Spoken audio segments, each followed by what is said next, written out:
Hello, and welcome to episode 131 of the PowerScore LSAT podcast.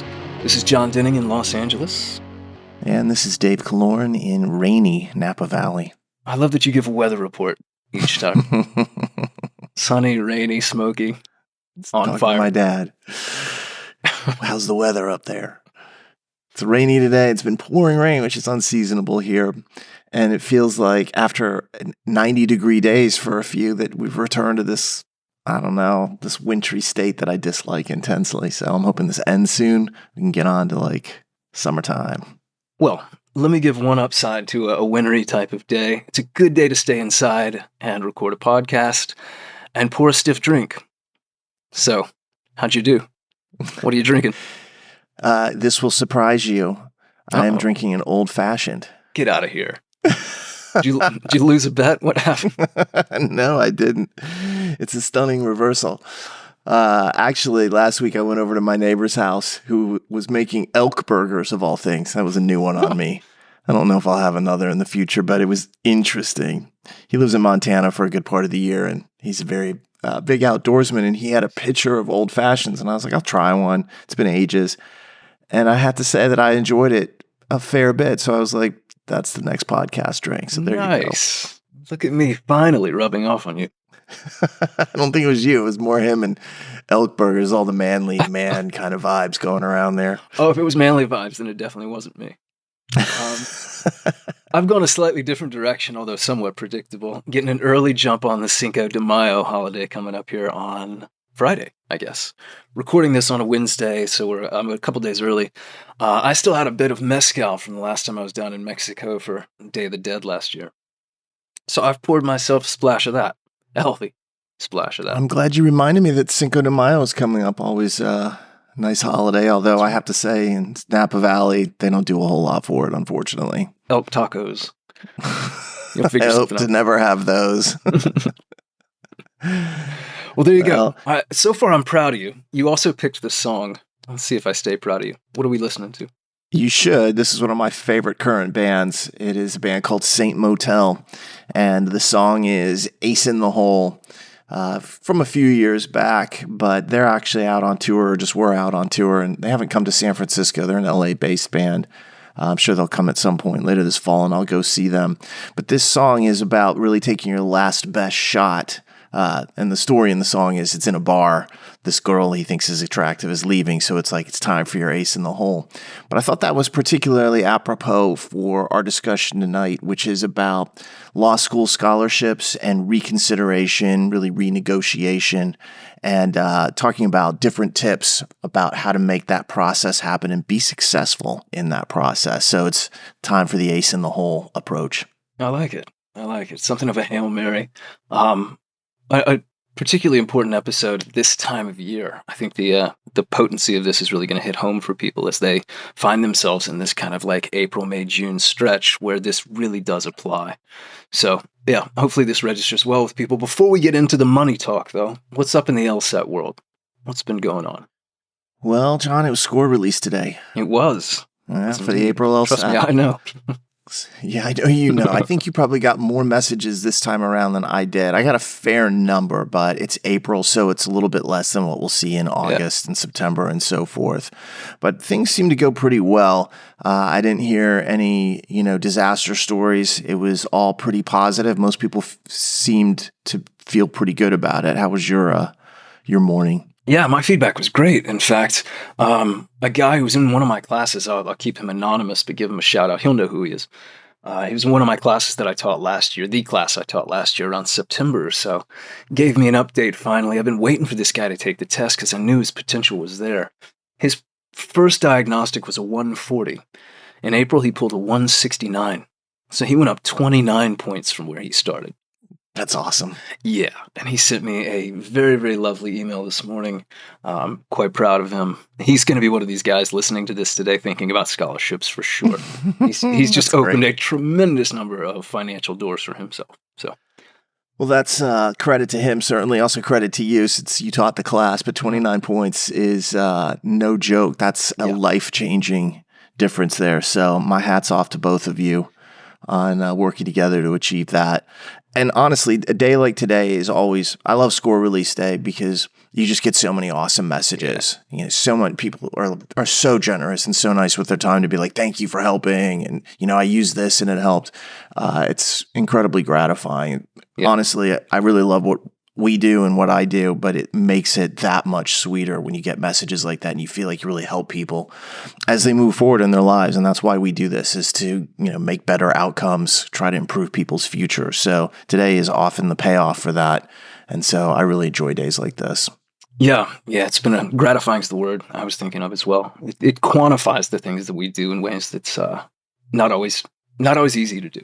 A lot of what we do tends to be like, you know, best of luck, your potential, but days like this really kind of hammer home the opportunities. They prove it, and it makes me feel like I deserve this drink. Ditto. All right, so cheers. Cheers to you. Cheers to him. Cheers to us. Cheers to all people. So that's the April LSAT over and done with now, with scores having come out. We've got the June LSAT is the next test that we're going to be dealing with. The registration has closed for that, but that test is coming up on Friday, June 9th and Saturday, June 10th. And then the score release will be at the end of the month, June 28th. That test is interesting because there are still schools that will accept that. Mm-hmm. It's also a test that some students are able to use for scholarship reconsideration, as well as getting off the wait list. There's a blog post that we put up a couple years ago about the June LSAT and the law school waiting list that talks about how students can sometimes successfully use that. Mm-hmm. And I actually was messaging with a student earlier today who had a school say to him, if you can get this score on the test in June, we will give you I believe a full scholarship.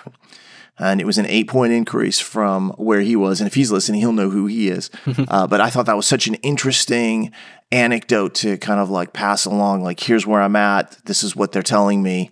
And it's a June test, which for a lot of people is like, it's too late. And there's a lot of different uses for that exam. So that'll be in the middle of June, and then scores will come out right before July kicks in. Only bummer about that, of course, is if you're not registered for June by now, it is too late. They didn't move that registration date back as we'd hoped they might. Ridiculous. Yeah. Peeved about it. We could gripe about that until the drinks are gone. But if you are registered for June, there's a lot of utility in that test, both this cycle and next, obviously. So, best of luck. If you are taking June, let's transition right to the seminars that we have coming up, because we are doing a special seminar, John. You and I next week. It crept up on me. I didn't realize it's less than a week. I got a message today from our staff who were so helpful in letting us know, hey, you guys have to do this next week. And I was like, dang, that's coming up quick. I didn't realize it. But we are doing what I like to call the MiniBall. Mm-hmm. It is the Crystal Ball revisited, and it is an updated look at the predictions that we made from April and June. So if you were at that crystal ball, what we did was we did one for both April and June. And now that April is passed, we've gotten some information that we think modifies it. So it's not a full crystal ball. It's not going to be an hour and a half. I think, John, we'll target 45 minutes, and then knowing us, it'll end up an hour. But we're going to get in there and we're going to talk a little bit about what happened in terms of April.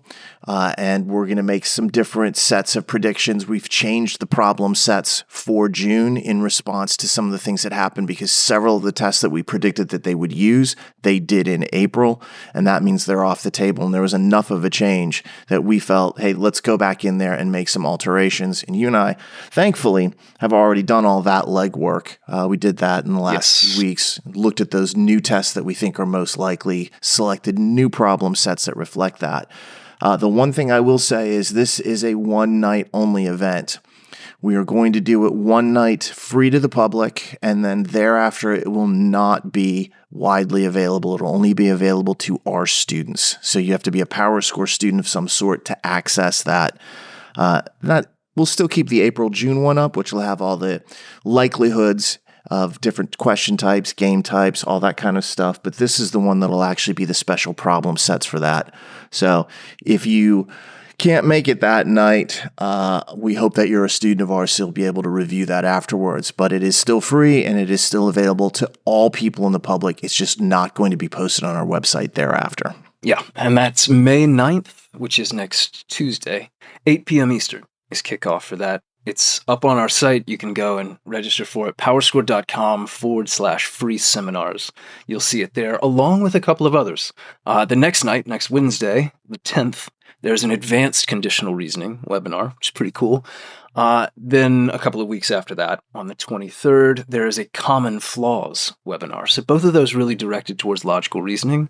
Both of those very, very useful. You'll see some high-level conditional reasoning on the 10th, and you'll see, I think, what covers the majority of the flaw questions you're likely to encounter, or at least the flaws that tend to appear in many question types on the 23rd. You see these in parallel, you see them sometimes in weaken, you see them in assumption, certainly see them in flaw. So a lot of utility in those free ones as well, even though you and I think, hold a special place for the one on the 9th, the MiniBall. Yeah, and also those common flaws show up a lot of times in the answer choices. Mm-hmm. So even if you don't see a particular flaw, you might recognize them, describe it in the answer, and be able to say that's a wrong answer right away. And there are more than just those webinars that are up, and these are all free. You can go to powerscore.com/free seminars is one word. There's several more after the 23rd as well that will pop in before that June test. And feel free to register for as many of those as you would like. John, on that note, let's get into the main topic. Yeah, let's do it. Let's talk about what we'll term as scholarship reconsideration, and in the past was really known as scholarship negotiation. And so what I want to do is kind of like set the table on this in terms of like understanding where we're at. And what happens is that when law school gives you an acceptance, a lot of times at some point thereafter, they will also give you financial information. And one of the pieces there says that we're going to give you a scholarship of some sort, X number of dollars per year. And that information, obviously everybody likes to see a scholarship. It reduces the overall cost. And at that point, a lot of times people in the past just thought, well, I'm stuck with this. This is the offer, and either I take it or leave it. And it's gotten a lot more competitive in the last, really decade plus, where now you have students will come back to the school and say, I know that you made me this offer. I appreciate it, but I'd really actually like, or I need more. Can we talk about it? And this process is really a negotiation, although law schools have moved the language around it to reconsideration. And part of that is, because of what it stands for.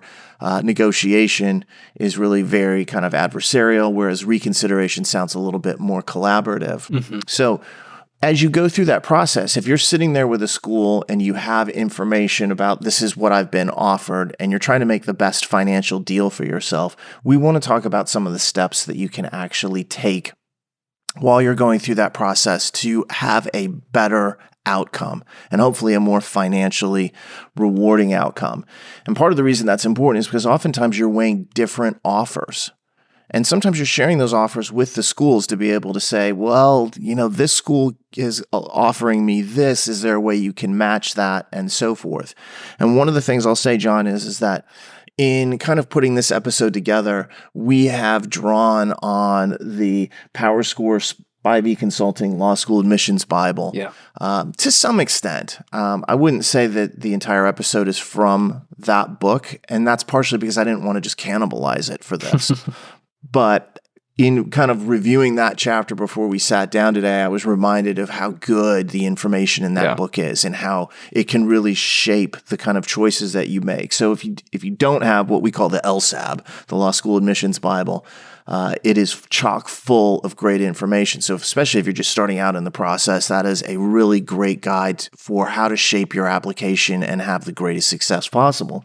But in the latter half of this book, there is a section on scholarships and financials and things like that. And some of the points that we make in here are from that.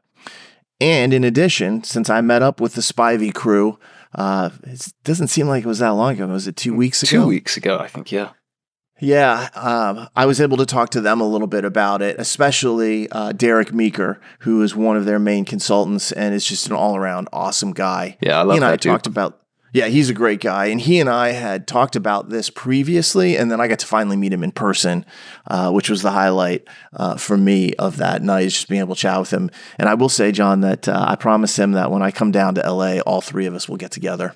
Good. Go out for a night on the town. Good, I hope so. He's a good time, so Yeah, I've hung out with him before as well, and it's always fun. I saw him immediately and I was like, Derek, I've been wanting to meet you so bad. It was great. It was really, really nice. But he has very kindly provided us some of the anecdotes in here and additional advice. And he's the former dean of admissions at Penn. So a person who understands how really high level admissions works and knows it from the inside of the decision-making office. So just keep all those things in mind as we're floating around.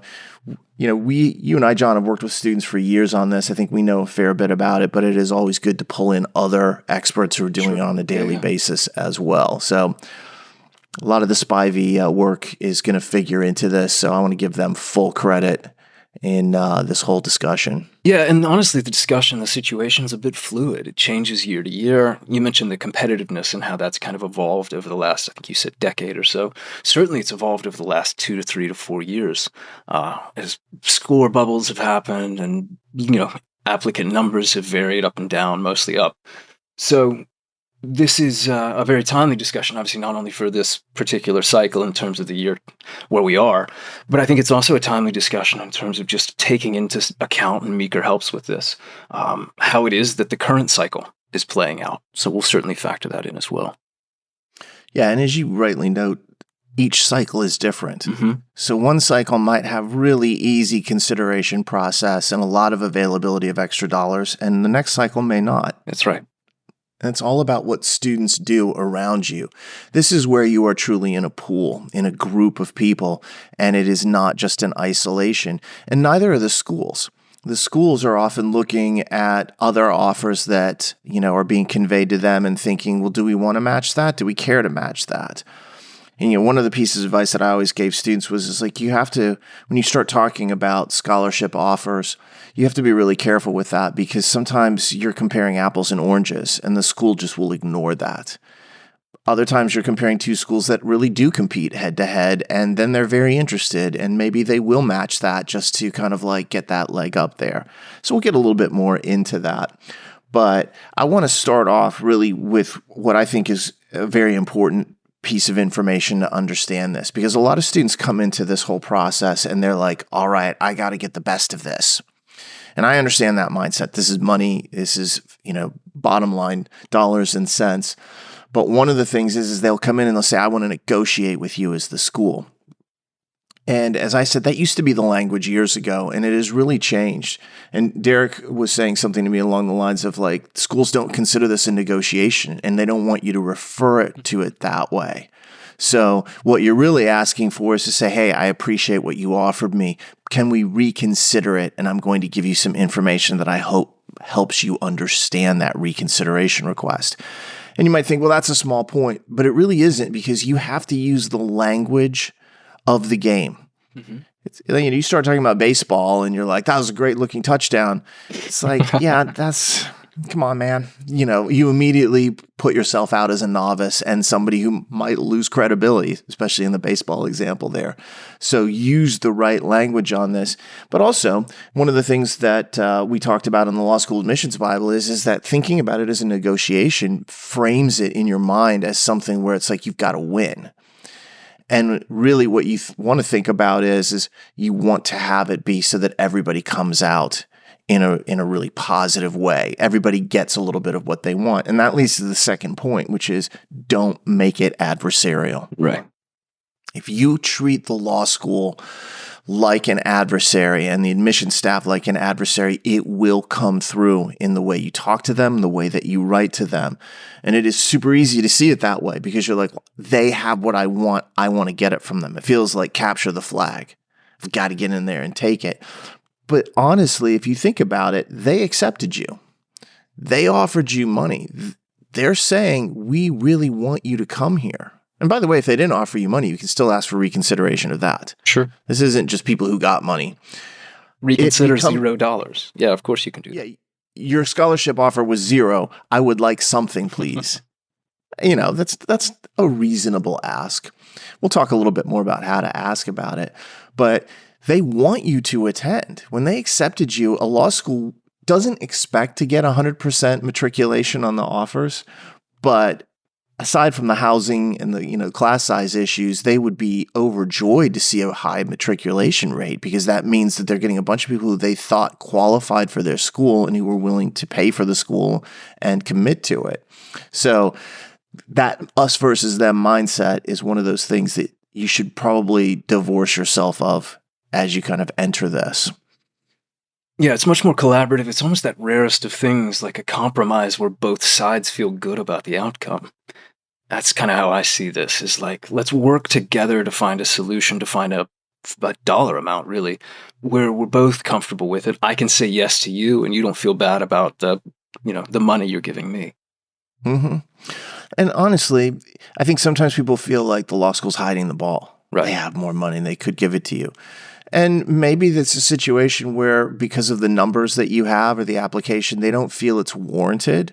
Or maybe because they haven't gotten enough money back from other applicants who went to other schools.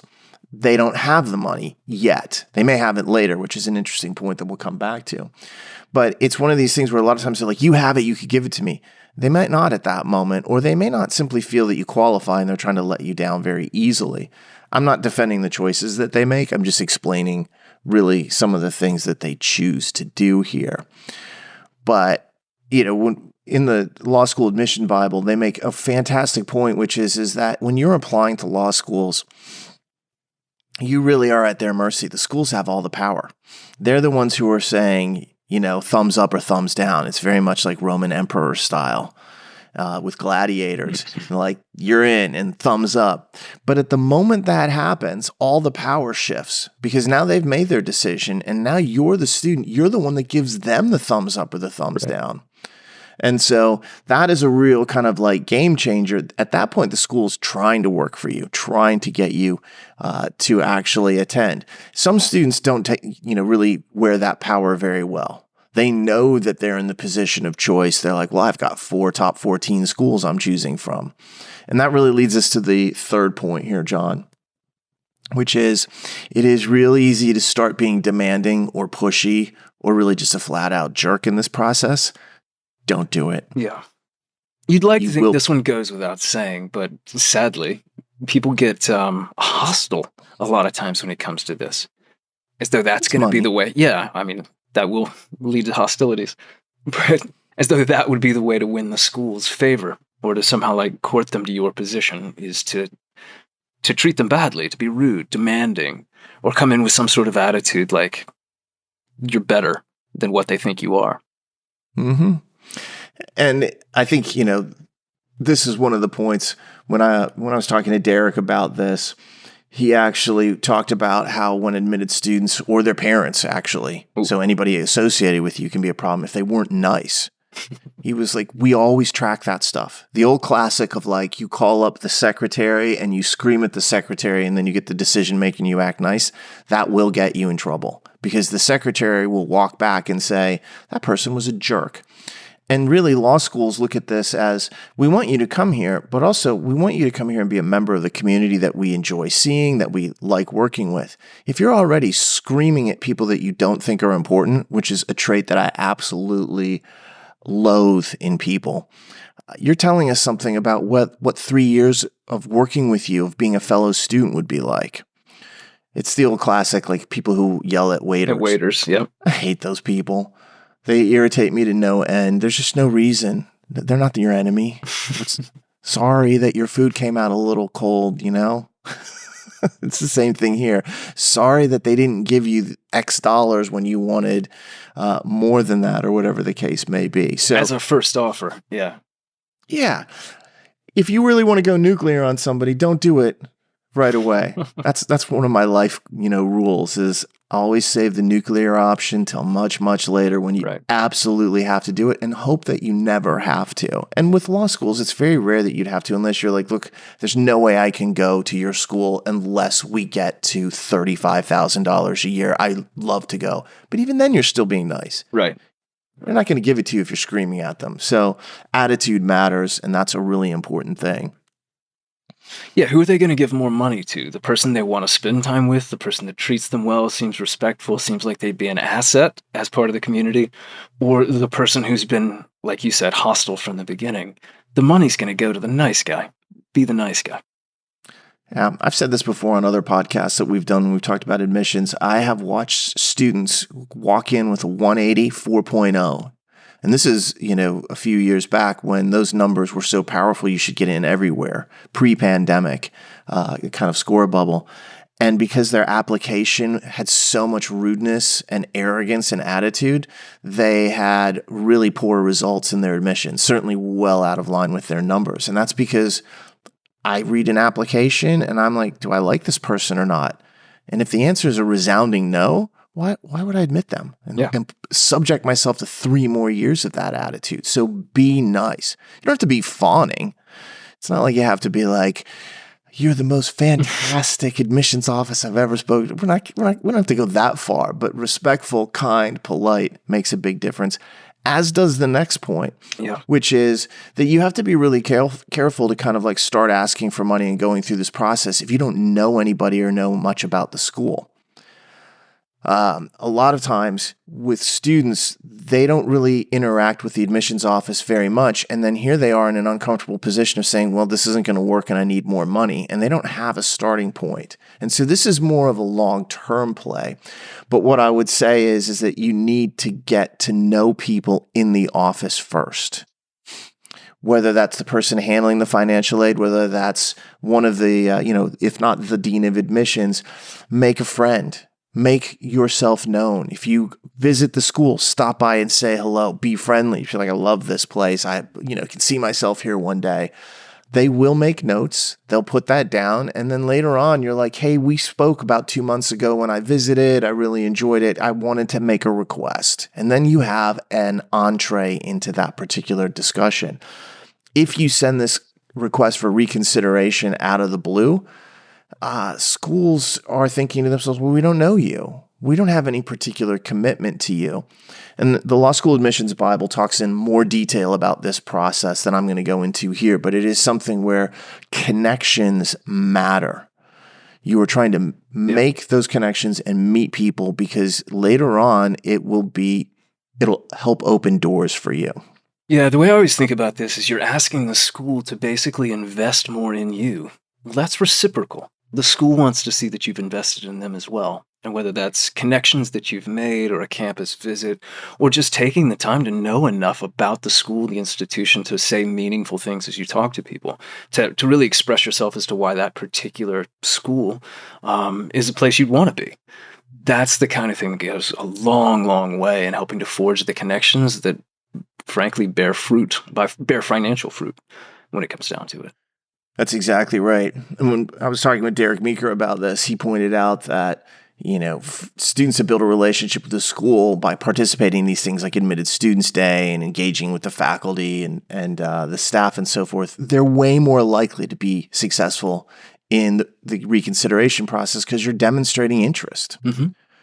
His comment was, if the first time I hear from an admitted student is to get more money and I don't know who they are, I'm not loving that. That's really going to decrease their chances of getting any kind of additional funds or a greater level of reduction, really is what it comes down to. So make connections, work the angles, and do it sincerely. I mean, if you really want to go to Michigan, hopefully you've visited it, you've talked to people. If you're excited about it, that'll come through. They will see that, and then that'll help your position if later on you are in need of actually having to make your case again. I like it. So let me ask you a question, and this kind of leads to the next point, I think, which is there kind of a one-size-fits-all for this, or is it school-specific? Is it kind of case by case? We just talked about doing enough like legwork and research and stuff to know about the individual schools. Does each school essentially approach this differently? I think some schools do.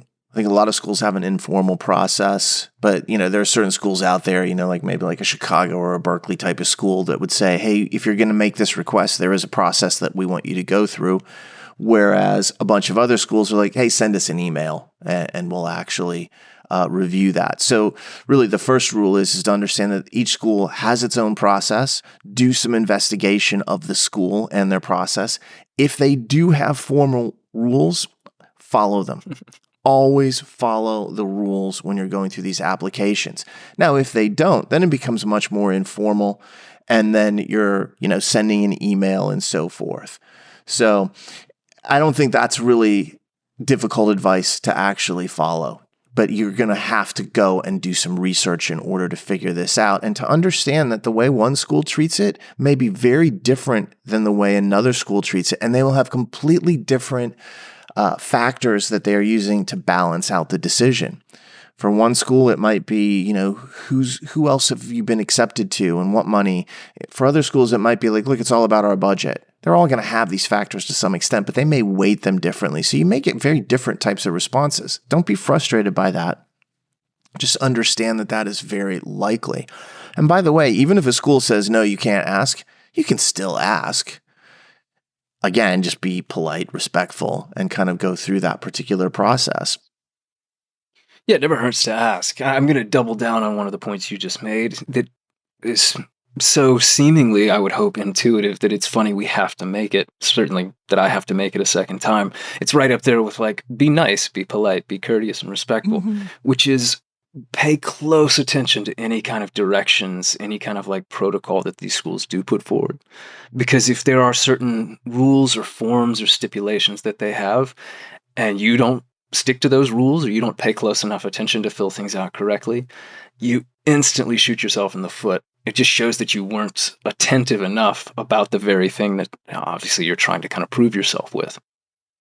So pay attention, follow directions.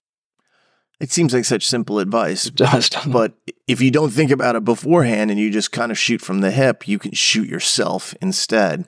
And so ultimately, this is really one of those situations where it's like, that may be simple advice, but it's invaluable if for some reason you were not going to do that naturally. Some people are very naturally good at this process.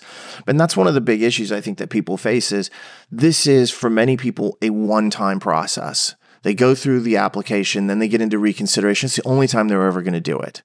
And so there's a lot of uncertainty. Whereas for law schools and law school financial professionals, they do this all the time. Right. So they're very comfortable with the process. They have an advantage on you. So the more you learn about this, the better off that you will be. But if they've set up rules, there's a reason for that. So you have to follow them. Let's go to the next point, John. I like it. My favorite points about this whole process is that a lot of times people look at scholarship money and think they're giving me more money. Right. No, they're not. They're actually just reducing the debt load that you're going to have when you get out of the school. They're not giving you anything. They're reducing the price of what they are charging. If I go into, I don't know, a steak restaurant and there's a $50 steak there and they say, hey, here's $5 off that steak. Not that that would ever happen in any good steak restaurant. It's not like they gave me $5. I just paid $45 instead of $50 for the steak. Better be a good steak at $50 too, by the way. Yeah. I tend to shop this way, which has gotten me into a lot of steak restaurants and way too many closets full of clothes and things. But there's a difference between free money and a sale, essentially, or a coupon. This is kind of a coupon. They're not giving you something. They're asking for less. And that's, again, it might feel like just word games or semantics, but it's really not. This isn't just them writing you a check.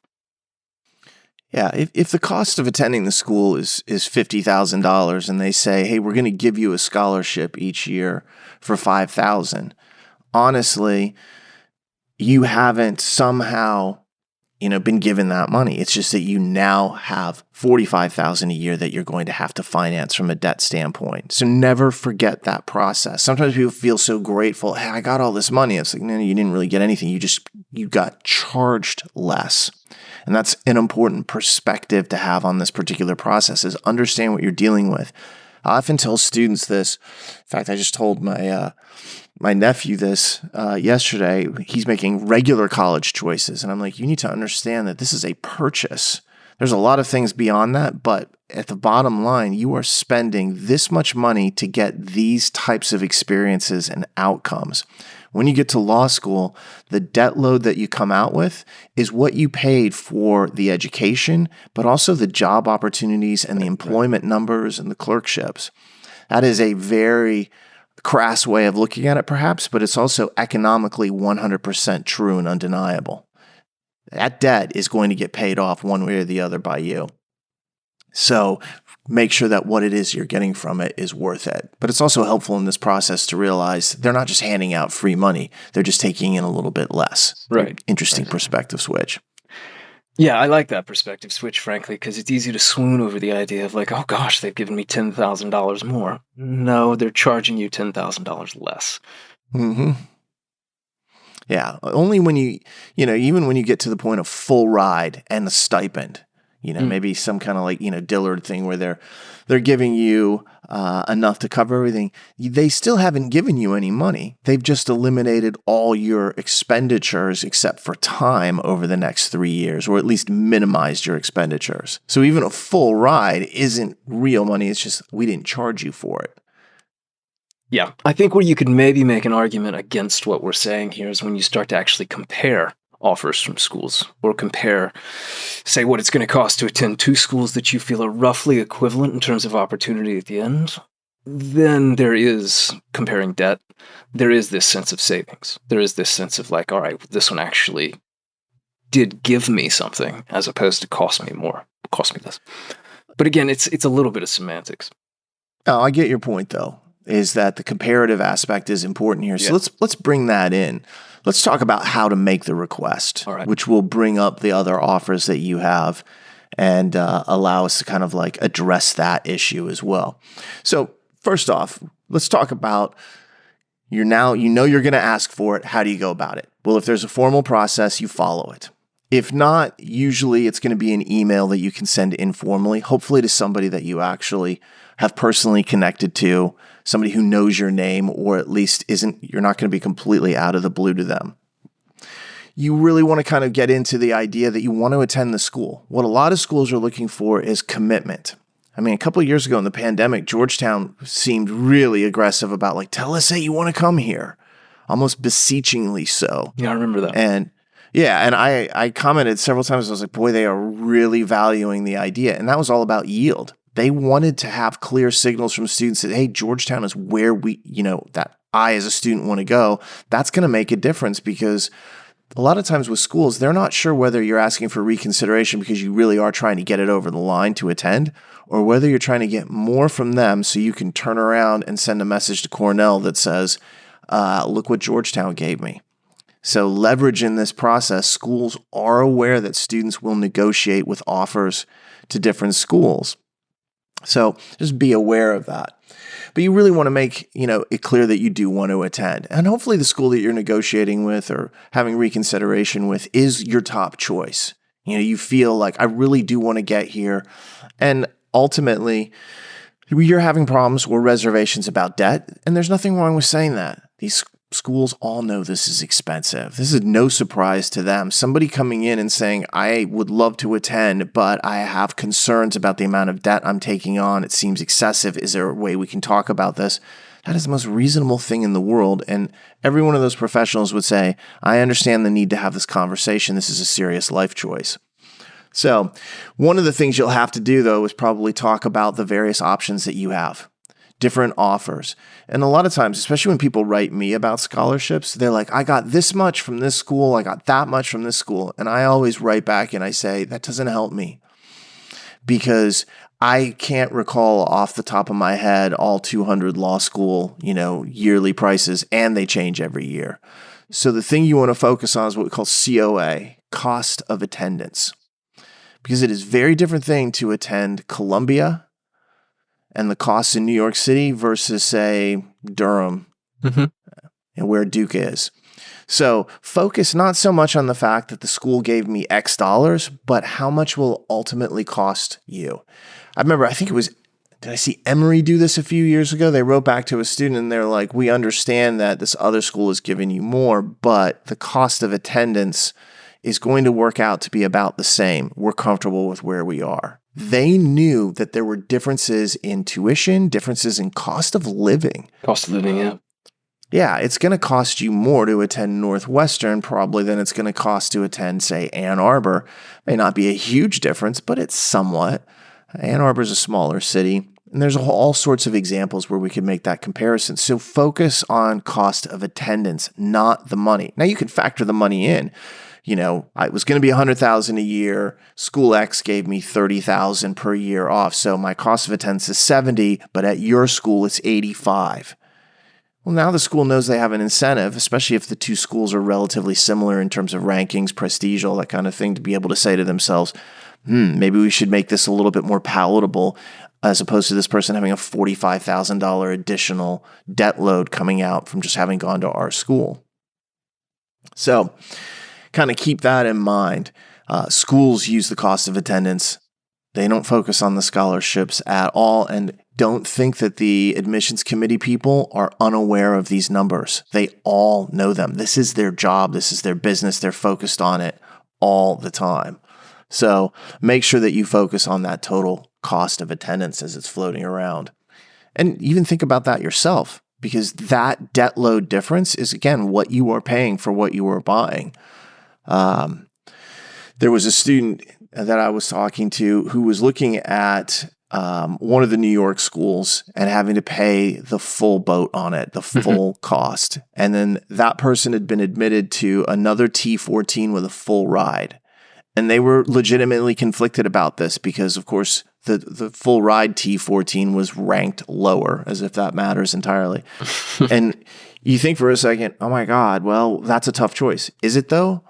One of the costs there is like $250,000 to $300,000, if not more, versus a full ride, which is in the low tens of thousands to attend.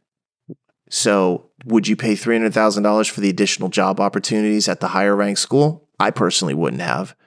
And I don't know what decision they've made yet, so we'll have to figure that out. That was my next question. What did they do? I'm pretty sure they're going to take the full ride, which is totally what I would recommend that they actually do. Yeah, it seems like a no-brainer to me. Yeah. So anyway, let's continue on with kind of like writing this letter, this email that you're sending to them, and understanding, you're talking about cost of attendance. You're making comparisons. When you make comparisons, be careful. It's really easy to make a value judgment like, well, they're more lower ranked or they're more highly ranked. Don't say that. The schools already know it. It sounds patronizing. They don't really like to be reminded, especially if they're the lower ranked school. They also don't want to think that your entire decision-making process is being driven by rankings. So there's a ton of discussion about this in the Law School Admissions Bible that we put together. I'm not going to cover it here, but that is something that I would strongly recommend that people pick up and read. And the other thing I would add in is, if this is your top choice, no lie, tell them that. And if there is a really compelling reason, like my sister and my only sister and her family actually live in DC, and this is why I want to attend Georgetown, fantastic. That's something that connects you to the community, makes it more likely for you to attend, and makes it more believable when you say, they are my top choice.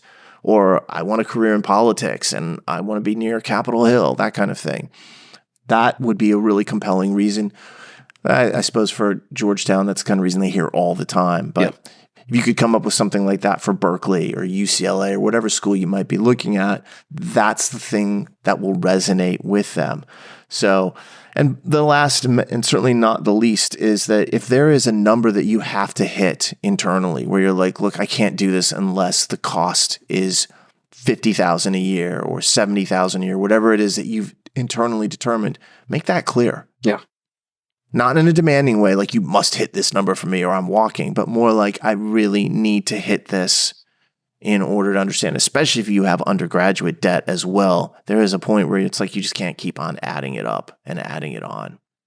Yeah, this is no time to be coy. I've seen students do this with renegotiations where they're like, well, how much more could you give me? Or what more could we do? And it's like, have an idea in mind that you want to ask for. It's a little bit like a salary negotiation in a way, which is if you have a number that you know you need to hit to make this feasible, to make it work, a number under which you simply couldn't take the job, you should say it.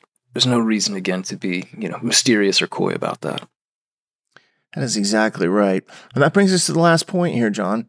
All right. Which is that, and it's one that you mentioned early on that we'll just reiterate to everybody, how a school responds is going to change each year.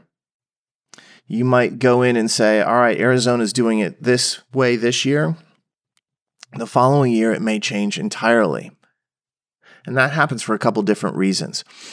What they need in their class changes, the numbers that they need. Maybe one year they need higher GPAs, another year they need more higher LSAT scores. And so maybe when they look at your numbers, and they will, they're saying this is something that's highly desirable for us this year. This is something that's less desirable. That is utterly regrettable that it works that way, but that's the nature of the game. It changes constantly.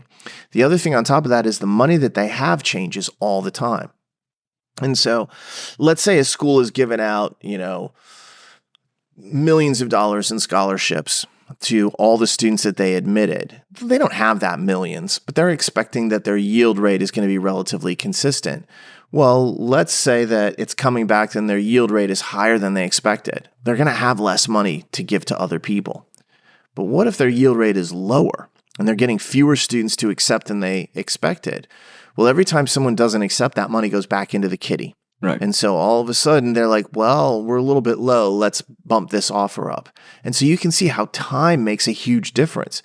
The way a school acts in February can be entirely different than it does in April or June for that matter, as they see how the class is really coming together. And that's one of the things we're coming up here, John. We're coming up on May 15th, which is an important date in a lot of these admissions processes. And for a lot of schools will get better ideas of like how it's truly shaping up at that particular point. So if you need to wait it out, it can be really rewarding to do that. A school might tell you in April, we don't know. Talk to us later. Or they might say, it's just not going to happen right now. And you can come back to them in a couple months after that and say, has anything changed? I'm truly wishing to go there. That is something they will remember. Hey, this person does really want to go here. They've come back a couple of times. That is the kind of thing that is compelling and sometimes gets movement even when you thought all hope was lost. Yeah, you mentioned before it's a little bit of a bummer. It feels capricious sometimes how much things can fluctuate from budgets to desires and demands and demographics and all of it. But the fact of the matter is you need to be both kind of persistent and patient when it comes to this. And while I'm on the P's, polite.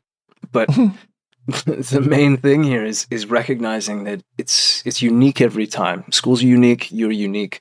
You need to treat things that way. That there's not like a one size, as I said before, fits all. This is something where, again, the more research you do, and I think in many ways, the more you're in touch with how schools are behaving and what's going on through the cycle, the better your odds are of getting a favorable result. That is exactly right. And I think overall, that's kind of like a very fast, high level kind of like walkthrough of some of the tips to think about. But for a lot of people who've never done it before, keep on exploring this.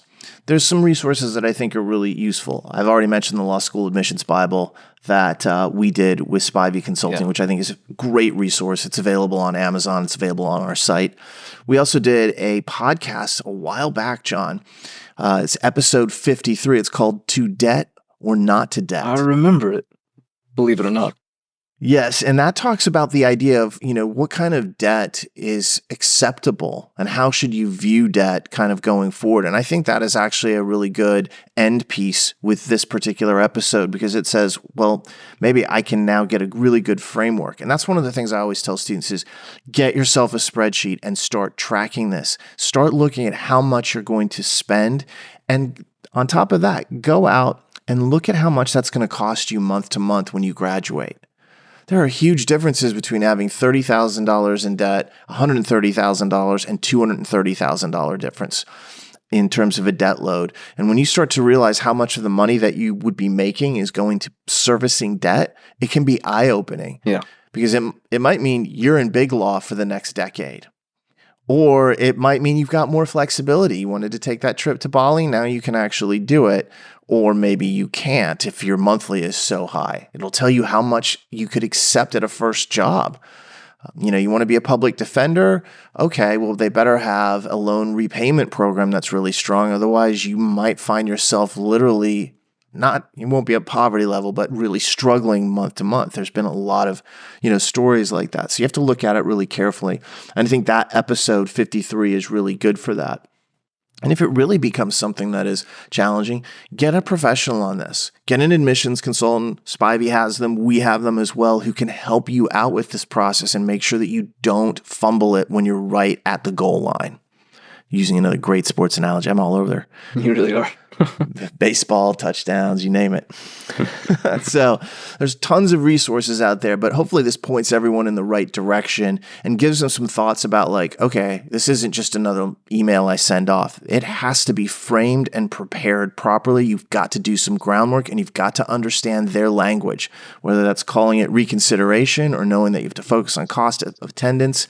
As opposed to scholarships, all those little things come together. Hopefully you can put together a really compelling case that convinces them to up the, essentially the discount, the scholarship amount that they're going to give you. And at the end, that's money you don't have to pay off. And there's nothing as sweet as that.